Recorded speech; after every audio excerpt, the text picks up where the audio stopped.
All right, here we go again, working on the lumberjack. I've reached out asking people for help as to what's going on, what parts I had left over, and I got answers. Through large scale, I got some answers from people, and they directed me to a wonderful man in the UK named Graham Austin of Garden Railways, and he told me that I did have my foot plate backwards because the gas tank would need to attach here on this side. So I took that apart, fixed it. He also sent me his version of the directions, which is about 6 pages or so, and they go along with the Regner instructions. So I'm following that. I'm going to mix them together. It's kind of a supplement as a design. So that's the plan. We're working on that tonight. So we are going to hopefully finish looking something like this, maybe even with the boiler on. So anyway, backing up, this that I didn't know what it was for goes here. It's a height adjustment for the boiler. So this part that was in that picture earlier is where that goes. This here, 50, 55. But it doesn't show it anywhere on that side. But anyway, that's where it goes. So we'll be working with that. But this is the plan now to get the oiler on, get the boiler all put together. It's interesting that the boiler saddle has to come off. I don't want to put that on because before I wanted you to put it on. So no big deal. I already removed it, as you can see it there. So we'll be working on this tonight, and I'll update things as we go. All right. Thanks, guys. Okay, hour and 20 minutes, 15 minutes or so of work. Of course, you know what? 5 of that was crawling around on my hands and knees looking for a washer that dropped that matched the color of my floor. So, awesome. This white background is great to work on unless it falls off of that and goes beyond it. Again, I've been using a combination of the Regner instructions and Graham Austin's instructions, which have been extremely helpful. They're in English, which the other ones are in English too, but they're just written a little different and easier to follow, and he points things out and puts things together in a different order than what the book says.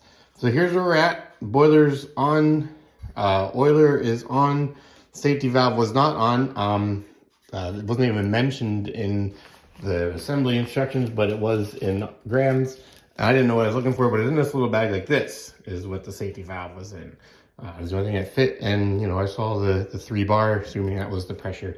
So that part 55, if you can see it, is down in there. It's a leveler for the boiler, way back in there.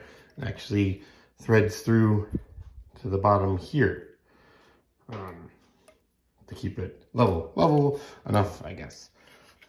Looks good to me. What I don't like is with the oiler, as you can see, there's still some Teflon tape sticking out there. I'll clean that up. That's no big deal. But what I don't like is this is supposed to be loose at this point because we're going to have to get the oiler line attached and to get those angles set up right to the regulator back here. But it's loose, so it can be moved, but it's buried down there. As you can see, it's very difficult to get to tighten it. Right now, it's just loosey-goosey. You do whatever you want with it.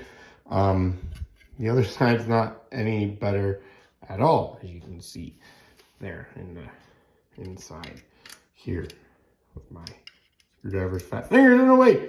So, one thing I don't like is if you can see it, I'm sure you can, this front band is crooked.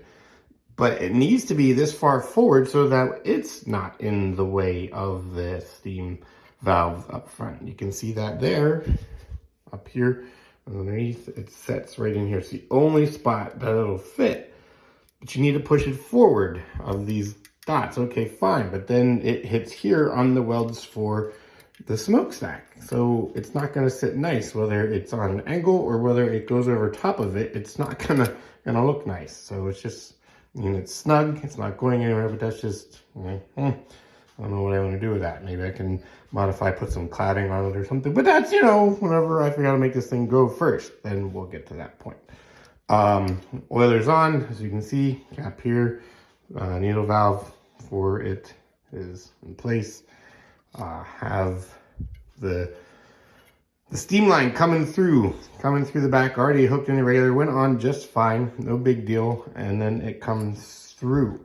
That's what's sticking out. This will be my first official bend of pipe. I have to get it to go from here down to there without putting a kink in it. I'm a little kinky, concerned about getting kinky when it in the pipe when I do that. So yes, all kinds of phrases there are fun to listen to. But that's where we're at. That's what's going on. It's getting interesting. It's getting real. It looks like a locomotive. That's your straight down your smoke box through your firebox. Oh, also put the burner in. I almost forgot about that. I'm sure you saw it. Very little instruction again in the book about it. Graham's was great, telling you what goes where, how to position it, and what not to tighten up quite yet till you get to that. So that's here. It's just hanging out till we get to that point. So thanks for sticking along with this ride, learning to go. Next step will be bending this. I'll update after I do it, see how that goes, see if I get a hard 90 or a nice gentle bend, as is asked. All right, it's in, it's bent, it's there. It was a pain in the butt. Doesn't look too bad. Picture, well, looks like a bent copper pipe too. So, nice gentle bend to it. What I did find was a challenge was I wanted to slide the nut and the washer, whatever it's called, back up farther so I could bend it and I wouldn't lose it. Well, then I found as I bent the pipe, it would get stuck and it wouldn't come down the rest of the way. So I'd have to straighten it out and move it, straighten it out and move it till I got it to the point that it was here. I guess it's gonna work. It's on there nice and tight. Also added the exhaust thing for the top of the chimney. Just chimney needs to go on per directions. Just has a little hole that will face towards the back. Stick it on and hammer it into place. Other than that, I think we're gonna call it a night on this part of the project. So did a lot. Put the oiler on, put the safety valve, put the boiler on, put the steam line through. Next is to put the oiler line on, and we put the burner in too. So that's where we're at. We're gonna let it sit for a few days and we'll update as we go. Thanks so much for paying attention. Comment, share, laugh at me. Have a good time.